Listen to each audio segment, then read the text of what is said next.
Meus queridos irmãos, nós vamos logo daqui a pouco partilhar do pão e do vinho, participar do sacramento da ceia do Senhor. E por isso mesmo eu gostaria de meditar nessa noite sobre a experiência do apóstolo Paulo com a graça de Deus. A experiência de Paulo com a graça de Deus. E eu quero ler aqui, convido os irmãos a ficarem em pé, na primeira epístola de Paulo a Timóteo, no seu capítulo 1, a partir do versículo de número 12 até o 17, quando ele conta a sua experiência para com a graça de Deus.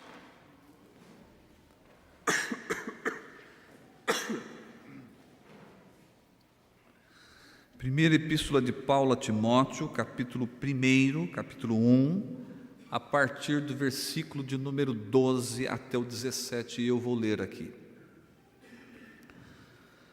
Paulo nos diz o seguinte: sou grato para com aquele que me fortaleceu, Cristo Jesus, nosso Senhor, que me considerou fiel, designando-me para o ministério.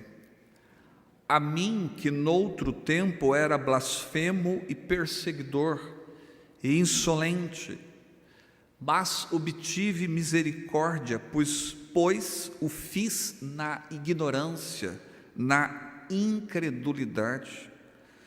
Transbordou, porém, a graça de nosso Senhor com a fé e o amor que há em Cristo Jesus.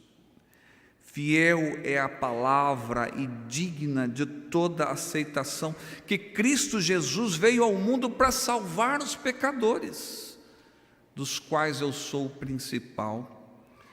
Mas, por esta mesma razão, me foi concedida misericórdia, para que em mim, o principal, evidenciasse Jesus Cristo a sua completa longanimidade e servisse eu de modelo a quantos hão de crer nele para a vida eterna. Assim, ao Rei eterno, imortal, invisível, Deus único, honra e glória pelos séculos dos séculos. Amém. Poder sentar, meus queridos irmãos. Então eu quero falar nessa noite, ainda que ligeiramente, sobre a experiência do apóstolo Paulo com a graça de Deus. E eu começo dizendo uma coisa aqui, ó.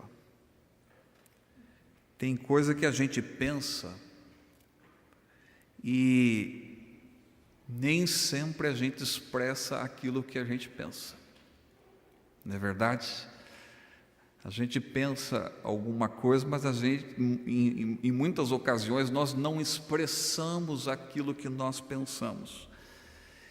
E há textos na Bíblia que são textos inquietantes. E talvez por temor, por respeito, por piedade, nós nos aquietamos e não ousamos dizer aquilo que nós pensamos a respeito de um determinado texto, a respeito de um determinado personagem. Nós não falamos, a gente pensa, mas acaba não falando. Mas eu quero confessar aos irmãos nessa noite, e ouso dizer que muitas vezes eu li o versículo 15 aqui, quando Paulo diz: olha, Cristo Jesus veio salvar os pecadores, dos quais eu sou o principal.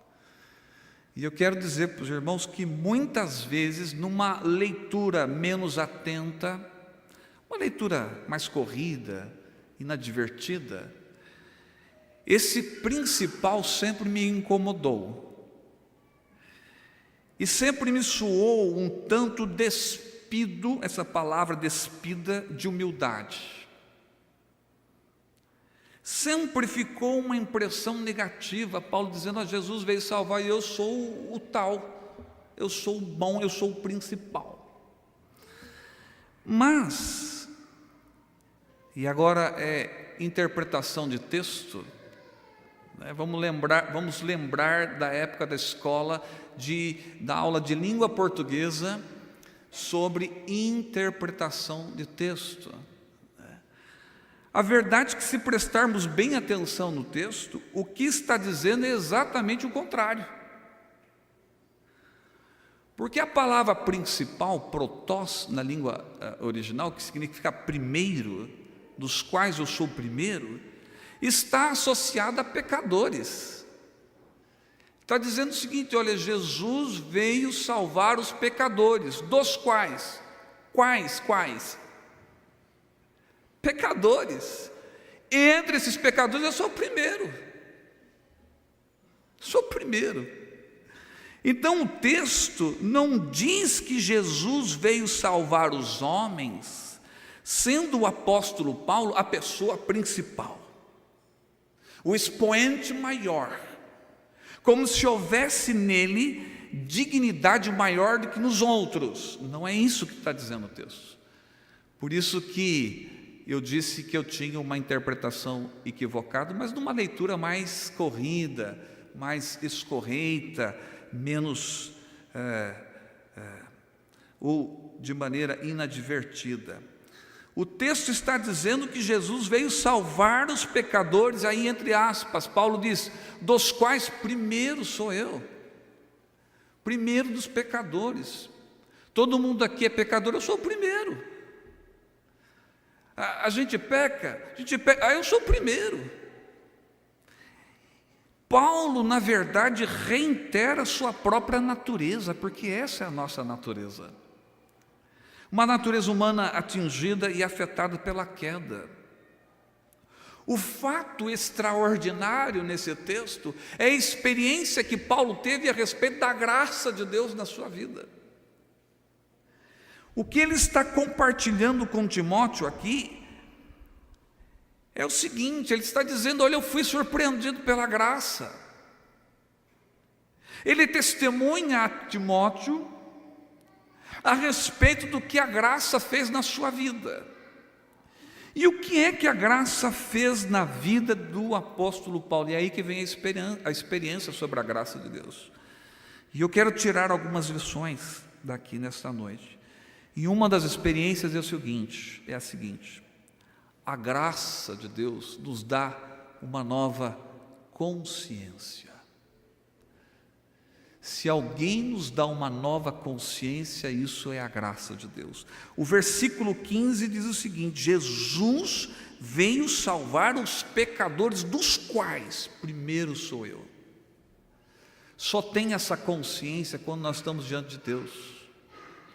Só tem essa consciência do que eu sou se eu estiver diante da onipotente presença de Deus.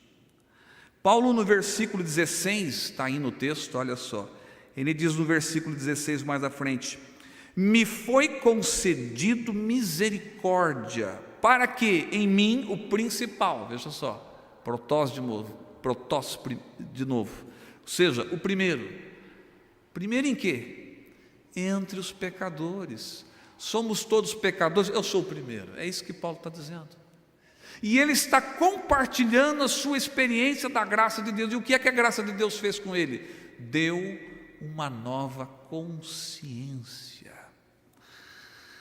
Ele diz dos versículos 12 em diante: o que eu era? Eu era um homem blasfemo. Mas ele sabia disso? Não, ele não tinha consciência disso. Ele diz: eu era um perseguidor da igreja, mas ele enxergava a si mesmo como um perseguidor? Não. Tanto é que ele achava que estava fazendo a coisa certa.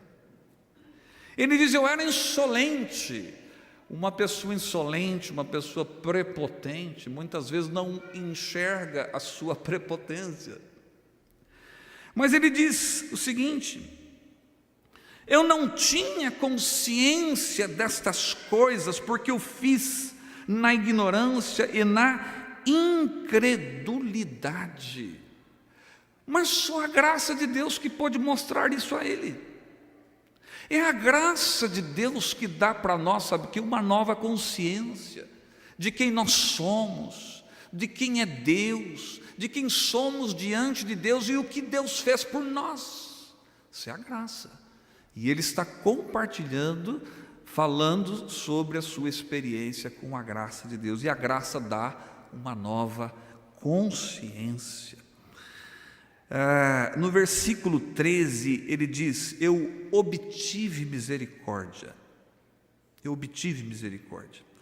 E no versículo de número 16, diz o seguinte: me foi concedida a misericórdia.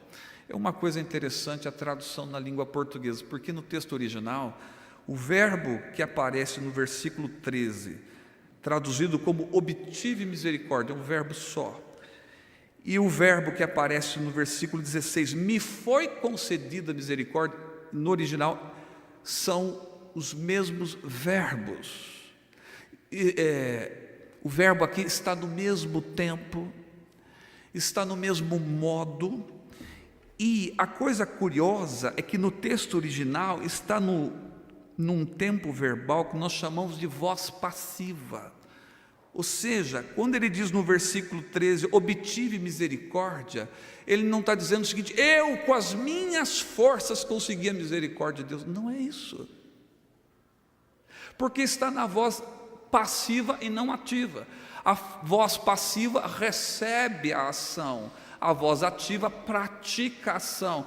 Quando ele diz o seguinte, eu obtive misericórdia, ele não está na voz ativa, não é algo dele, como se tivesse alcançado com as suas forças, mas ele está dizendo o seguinte: eu fui alcançado pela misericórdia, porque é uma ação externa sobre a sua vida. Olha que experiência da graça. E é exatamente no texto original, está escrito no mesmo formato, do mesmo tempo, está também no versículo 16, quando diz aqui em português, me foi concedido misericórdia. É na voz passiva, veio a misericórdia para mim. É como se eu dissesse o seguinte: eu fui perdoado, eu fui salvo, é uma ação de fora para dentro. É como se ele dissesse, eu não sei se tem esse verbo em português, mas eu acho que não tem. Eu fui misericordiado, do verbo misericordiar, mas acho que não tem em português. Não tem. Mas é como se fosse isso, é um verbo, na voz passiva. Ele está dizendo o seguinte: eu era isso, eu era insolente, eu era prepotente, mas eu fui misericordiado. Uma ação, uma força de fora para dentro. Essa é a experiência da graça. E o que a graça faz com a gente? Dá uma nova consciência. Agora ele tem consciência disso. Ele tem consciência disso. Porque antes ele achava que estava fazendo a coisa certa. Até que Jesus cerca o caminho e diz para ele: o que é que você está fazendo? Saulo, Saulo, põe o dedo, ariste no seu rosto. Por que me persegues? E ele diz o quê? Quem és tu, Senhor? Ignorância, completamente na escuridão, obtuso quanto às coisas da graça. Mas naquele momento, a graça veio sobre ele. E o que a graça deu a Paulo? Deu uma nova consciência. Agora eu sei quem eu sou. Dentre os pecadores, eu sou o primeiro. Mas eu sou um pecador salvo pela graça. Eu não alcanço a misericórdia, mas eu fui misericordiado. Eu fui perdoado, eu fui salvo pela graça. Então, nessa experiência de Paulo com relação à graça, o que a graça lhe deu? Uma nova consciência.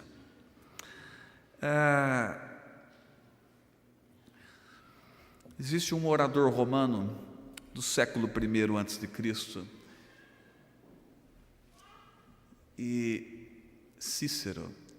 e Cícero escreveu a respeito da religião, dizendo de onde vem a palavra religião. Os irmãos sabem que os etimologistas discutem muito sobre de onde vem a palavra religião. Muitos deles associam a palavra religião ao verbo religare, ou seja, religião é uma religação, tornar a ligar. Isso é o mais aceito no consenso. Mas Cícero, ele deriva o termo religião interessante do verbo reler. Reler. Religião vem de reler. Como se fosse fazer uma releitura, como se fosse ler, fazer uma leitura novamente de um texto, uma leitura ou do próprio pensamento. E eu achei interessante isso porque na religião há esse aspecto de releitura, há esse aspecto da reflexão. Quando nós lemos um texto sagrado, aquilo me leva a uma reflexão. Quando eu faço uma releitura da minha mente diante de Deus, diante da graça, isso também causa uma reflexão grande. E a releitura ou a reflexão tem a ver com a graça de Deus, principalmente quando estamos diante da graça de Deus. Quando você medita na graça de Deus, a sua consciência amplia, se solidifica. Ou seja, eu sou um pecador, mas a sua graça me alcançou, a graça de Deus. Então eu fui misericordiado. Então a graça dá uma nova consciência para a gente. No sacramento da ceia, Paulo diz: examine-se o homem a si mesmo, então coma do pão e beba do cálice. Como é que você faz esse exame? Olha para a graça de Deus, olha para o que Jesus fez na cruz. Quando você olha para a cruz e você vê que Jesus tomou os seus pecados, e chegou no tribunal de Deus e disse o seguinte: eu quero pagar pelos pecados de fulano, de cicrano, de beltrano, os teus pecados. Quando você olha para a cruz e sabe que Jesus derramou o seu sangue por você, no seu lugar, isso é um ato da graça de Deus. E isso causa uma reflexão, uma nova consciência. A nova consciência é produzido pela graça de Deus. Eu passo a pensar de maneira diferente. Paulo, a respeito do apostolado, na carta aos Coríntios, sabe o que ele diz? Ele diz o seguinte: olha, eu não sou digno de ser chamado de apóstolo. Mas de onde vem essa consciência? Quando ele olha para a graça de Deus, para o que Jesus fez por ele, ele diz o seguinte: eu não sou nem digno de ser chamado apóstolo. Agora, o que eu sou, pela graça de Deus, eu sou o que sou. Então a graça é tão importante, porque é ela que nos dá uma nova consciência.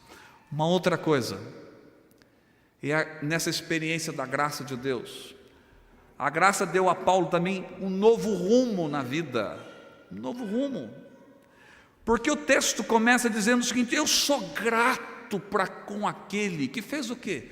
Me fortaleceu, me fez isso, aquilo, e me designou para o ministério, para o serviço. A graça deu uma guinada na vida de Paulo. Então a graça deu um novo rumo. No versículo 16, ele diz o seguinte: o Senhor me escolheu para quê? E ele diz: para que eu servisse de modelo a quantos hão de crer em Jesus para a vida eterna. Então a graça deu um novo rumo, deu uma nova consciência para Paulo. Ele sabe quem ele é, quem Deus é e o que Deus fez por ele. Mas a graça deu um novo rumo também, deu uma nova guinada. Paulo jamais imaginaria na vida ser um instrumento da graça de Deus. Jamais. E por quê? Porque ele foi preparado para outra coisa. Quando lemos a história de Paulo, eu quero só fazer um resumo sintético. Ele nasceu em Tarso, que era uma cidade importante da cultura grega. Certamente conheceu quando criança, sabe o quê? Os Jogos Olímpicos. Certamente quando brincava nas ruas de Tarso, brincava falando grego com as outras crianças. Mas ele vinha de família judaica. Seu pai era um rigoroso fariseu. Isso está lá em Atos capítulo 23. Se o pai era fariseu, um religioso, é possível que dentro de casa falasse a língua religiosa, o hebraico. Se não falasse com os pais, ao menos as orações eram feitas na língua hebraica. O pai de Paulo teve condições financeiras de mandar o filho estudar no exterior. Isso não é para qualquer um, não. Ele morava em Tarso, e o pai o enviou para estudar em Jerusalém, aos pés do maior mestre da época, Gamaliel. Em Atos 22, Paulo diz: eu me criei nessa cidade de Jerusalém. Foi um homem preparadíssimo, porque o objetivo não só dele, como da sua família, é que ele fosse um grande rabino, um grande mestre. E essa era a perspectiva que a família tinha e que o seu próprio coração tinha para si mesmo. Mas acontece que Deus tem outros planos. Deus muitas vezes dá uma guinada na vida da gente. Provérbios diz o seguinte: o homem pode fazer planos, é isso? Mas a resposta certa vem de onde? Vem de Deus, dos lábios do Senhor. Eu particularmente já fiz muitos planos na minha vida. Eu já pensei em ser piloto de helicóptero, em ser médico pediatra, também pensei nisso. E aí vai afora. E se é uma coisa que eu nunca pensei em fazer, é o que eu estou fazendo aqui nesta noite. Isso nunca me passou pela cabeça. E quando foi chegando, eu fui recuando. Quanto mais Deus falava no meu coração, mais passos para trás eu dava. Senhor, está muito além de mim, Senhor, me dá uma coisa mais fácil para fazer nessa vida. Mas a graça de Deus, ela não dá só uma nova consciência, ela dá um novo rumo na vida. Paulo foi preparado para uma coisa, mas Deus quis que ele fosse outra. E isso é graça de Deus. Escrevendo à igreja de Filipenses, ele diz o seguinte: o que era lucro para mim, que ele era um homem importante, ele diz: isso eu considerei, sabe o que? Perda. Isso não tem nenhuma importância para mim. Paulo tinha todas as credenciais para ser uma pessoa importantíssima e bem-sucedida na sociedade dos seus dias, mas a graça de Deus queria que ele fosse outra coisa. Isso significa que quem dá um rumo na nossa vida, é a graça. É a graça. Paulo diz para uma das suas igrejas, ele diz o seguinte: se alguém pode confiar na carne, se alguém sou, ele escreveu isso. Ele escreveu. Mas não pense que é arrogância de Paulo, não, calma lá. Ele diz o seguinte: olha, eu sou circuncidado ao 8º dia, eu sou da linhagem de Israel, eu sou da tribo de Benjamim, eu sou hebreu de hebreus. Em outras palavras, eu tenho pedigree. É isso que Paulo está dizendo. Quanto à lei, eu sou um fariseu. Quanto ao zelo, eu sou perseguidor.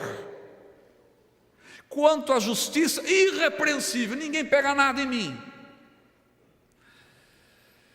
Mas ele também diz o seguinte: mas eu considero tudo isso como perda, como algo que não tem valor nenhum, contanto que eu tenha a graça de Deus. Então, se alguém dá um rumo na nossa vida, é a graça.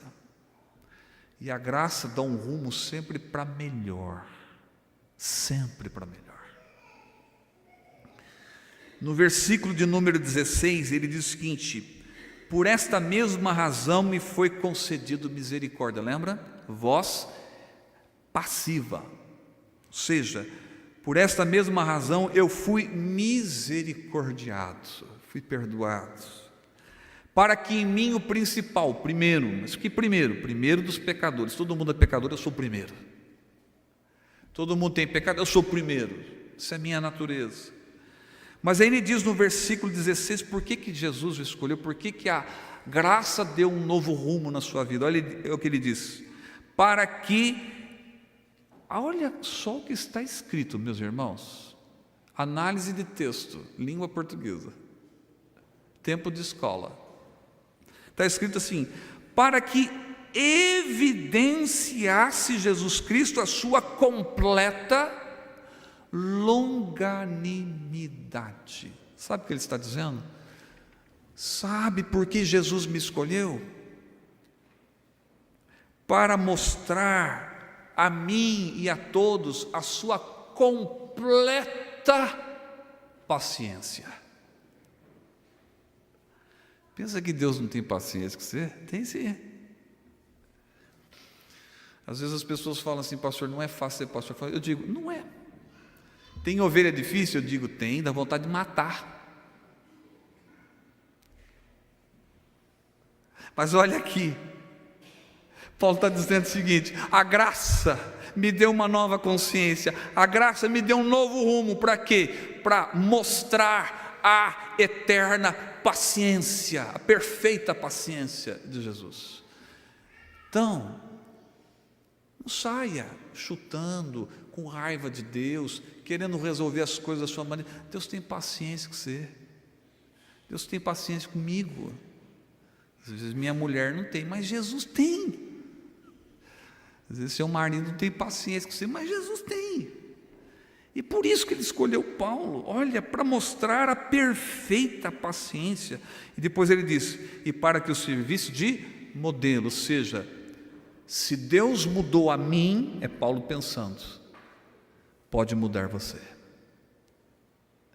Se Deus me curou, pode curar você.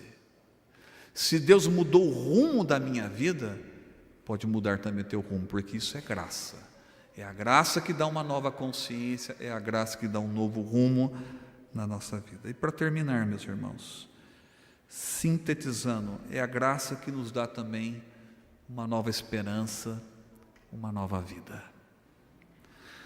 Ele diz no versículo 14: transbordou a graça de nosso Senhor. E por isso que ele termina dizendo: ao Rei eterno, imortal, invisível, Deus único, que seja então a honra e a glória pelos séculos dos séculos. Porque é a graça quem dá uma nova vida para a gente, uma nova esperança. Quando ele escreve a carta aos Coríntios, ele diz o seguinte: se alguém está em Cristo, é o quê? Está falando dele mesmo. Ele está dizendo para uma igreja o seguinte: ó, vocês não acreditam nisso? Olha para mim. Eu estou em Cristo e com certeza sou uma nova criatura, porque é a graça que nos dá uma nova vida, é a graça que nos dá uma nova esperança.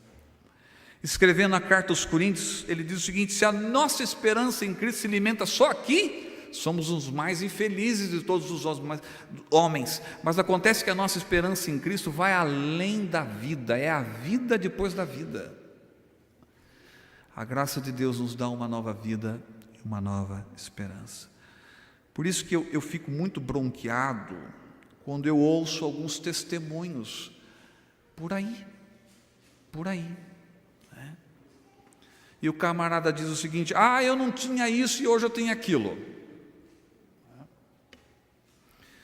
Eu tinha um problema, agora não tenho mais. Eu não tinha nada, agora eu tenho isso, aquilo e aquilo outro. É uma igreja hoje secularizada, que não sabe que a graça dá uma nova consciência, que a graça dá um novo rumo, que a graça dá uma nova vida, uma nova esperança. Eu nunca vi alguém se levantar na igreja e dizer o seguinte: eu estou tão feliz hoje, porque Deus falou comigo pela sua palavra. Não, eu não escuto isso. Eu não escuto isso, não vejo isso. Não vejo ninguém dizer o seguinte: orei hoje, o Senhor ouviu o meu clamor e atendeu a minha causa. Isso é experiência com Deus, isso é experiência da graça. Eu nunca vi um testemunho na igreja, alguém pegando o microfone dizendo o seguinte: pastor, eu quero dar um testemunho. Qual é? Essa noite eu passei a madrugada toda em oração. Só isso. Só isso. Eu nunca vi isso. Essa noite eu passei a noite em joelho conversando com Deus. Isso é testemunho. Isso é o que a graça faz. Isso é nova vida. É nova vida. Nunca vi alguém nessas igrejas dizendo o seguinte: fiz um propósito com Deus. Qual? Ler a Bíblia todos os dias da minha vida. Isso eu também não escuto. Também não escuto. Então veja como nós estamos dentro de uma sociedade e de uma igreja, de um evangelicalismo secularizado, secular. Se nós queremos um avivamento, as pessoas falam muito de avivamento, mas deixa eu dizer uma coisa: avivamento é algo de Deus, gente.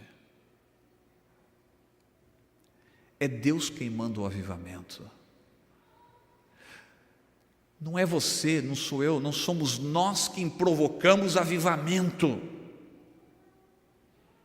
A única coisa que nós podemos fazer e devemos fazer é nos preparar para o avivamento. E aí então a gente se prepara assim, diante da graça de Deus, amando a Deus, servindo a Deus. E é essa experiência que Paulo está compartilhando conosco nesta noite. E eu deixo com os irmãos: a graça dá uma nova consciência, a graça dá um novo rumo e a graça dá uma nova vida. Que Deus seja honrado para sempre. Amém. Amém, meus irmãos.